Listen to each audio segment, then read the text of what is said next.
जय माता रानी की।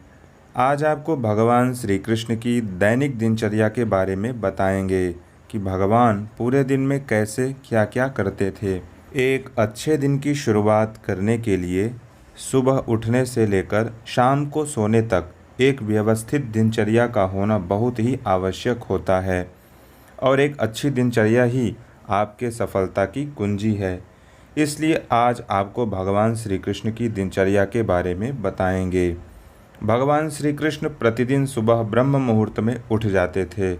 ब्रह्म मुहूर्त का समय सुबह 4 बजे से लेकर 4:30 बजे तक लगभग होता है।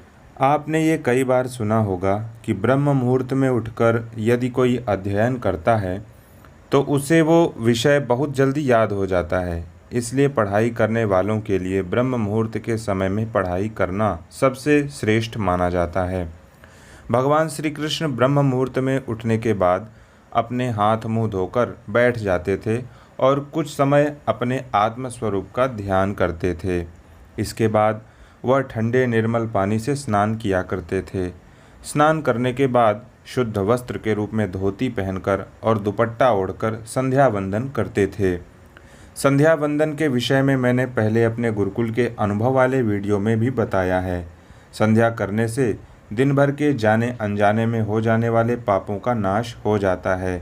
शास्त्रों में ऐसा कहा गया है कि संध्या येन न विज्ञाता संध्या येनानुपासिता जीवमानो भवेत् शूद्रो मृतः स्वा चाभिजायते। अर्थात जो संध्या के बारे में नहीं जानता है और ना ही उसको करता है, ऐसे लोग जीवित रहते हुए भी शूद्र के समान और मरने के बाद श्वान की योनि को प्राप्त होते हैं। पुरातन काल में जितने भी ऋषि होते थे वो त्रिकाल संध्या वंदन करते थे। सुबह, दोपहर और शाम तीनों काल में संध्या करने का विधान होता है।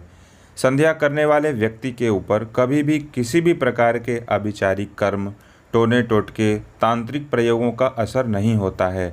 संध्या करने में विशेष रूप से गायत्री माँ की उपासना की जाती है। गुरुकुल में हम तीनों समय में त्रिकाल संध्या वंदन किया करते थे। भगवान श्री कृष्ण भी स्नान करने के बाद शुद्ध वस्त्र इत्यादि पहन करके संध्या वंदन किया करते थे। इसके बाद हवन और पुनः गायत्री जप किया करते थे। जब सूर्य उदय हो जाते तब भगवान सूर्य को अर्घ्य देते और साथ ही साथ सूर्य भगवान को उपस्थान भी करते थे। इसके बाद ऋषि और पितरों के नाम से तर्पण भी किया करते थे।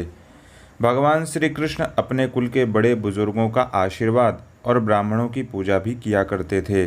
ब्राह्मण पूजन के बाद भगवान सीधी साधी और शांत गौ माता, जिसने अभी कुछ ही दिन पहले बछड़े को जन्म दिया था, ऐसी दुधारू गायों का दान किया करते थे। दान करते समय गायों के गले में मोतियों की माला और सुंदर वस्त्रों से सजाकर उनका दान करते थे।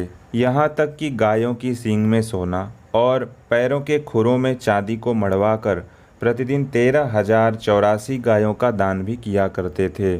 इसके बाद भगवान अपने भवन में आकर अपने वस्त्रों को विधिवत धारण करके दिव्य पुष्पों की माला और अंगराग से अपने आप को सुसज्जित भी करते थे तथा अपने चेहरे को पहले घी के पात्र में, उसके बाद शीशे में अपना चेहरा देखते थे। साथ ही साथ देवी देवताओं की मूर्ति का भी दर्शन किया करते थे। इसके बाद ब्राह्मण, क्षत्रिय, वैश्य और शूद्र, इन चारों वर्णों के लोगों की आवश्यकताओं के अनुसार उनकी कामनाओं की पूर्ति भी करते थे। भगवान के इतने कार्य होने के बाद उनके दारुक सारथी दिव्य घोड़ों से सजा हुआ रथ भगवान के सामने लेकर के आ जाते थे और भगवान श्री कृष्ण अपने प्रिय मित्र उद्धव जी के साथ उसी रथ में बैठकर सभा में फिर चले जाते थे। भगवान जिस सभा में जाते थे वहाँ जितने भी लोग होते थे उन्हें ना तो भूख, ना ही प्यास और ना ही किसी तरह का दुख और ना ही मृत्यु उन्हें मार सकती थी। उसी सभा में जाकर भगवान विराजमान होते थे। सभा में अनेक प्रकार के नाट्य, संगीत आदि का कार्यक्रम भी होता था। वेद पाठी ब्राह्मण वेदों की व्याख्या भी करते थे और इन्हीं सब कार्यों के साथ साथ सभा में आए हुए सभी लोगों की विभिन्न प्रकार की समस्याओं का निराकरण भी भगवान श्री कृष्ण उद्धव जी से परामर्श करके किया करते थे। उसके बाद भगवान वहीं उसी सभा में आवश्यकतानुसार अनेकों जगह रथ में बैठकर अनेक प्रकार की समस्याओं तथा दुष्टों का संहार करने के लिए प्रस्थान करते थे। इस प्रकार से वो अपनी प्रजा की रक्षा और व्यवस्था को दुरुस्त करने के लिए अपने राजपाट का पूर्ण दायित्व निभाते थे। इसके पश्चात सायंकाल में भवन में लौटकर पुनः स्नान इत्यादि करके संध्या वंदन और ध्यान किया करते थे। इस तरह से समस्त प्रकार के कार्यों को करते हुए भगवान अपने पूरे दिन में एक व्यवस्थित दिनचर्या का पालन करते थे। मित्रों, आप भी आज से ये संकल्प ले लो कि हम भी अपने दैनिक जीवन में एक सुव्यवस्थित दिनचर्या को हमेशा के लिए अपने जीवन में उतारेंगे। अगर आपने ऐसा कर लिया तो निश्चित ही सफलता आपके कदम चूमेगी। आशा है यह जानकारी आपको अवश्य ही महत्वपूर्ण लगी होगी। यदि हाँ तो कृपया हमारे इस वीडियो को लाइक और हमारे इस चैनल को सब्सक्राइब भी कर दें। जय माता रानी की।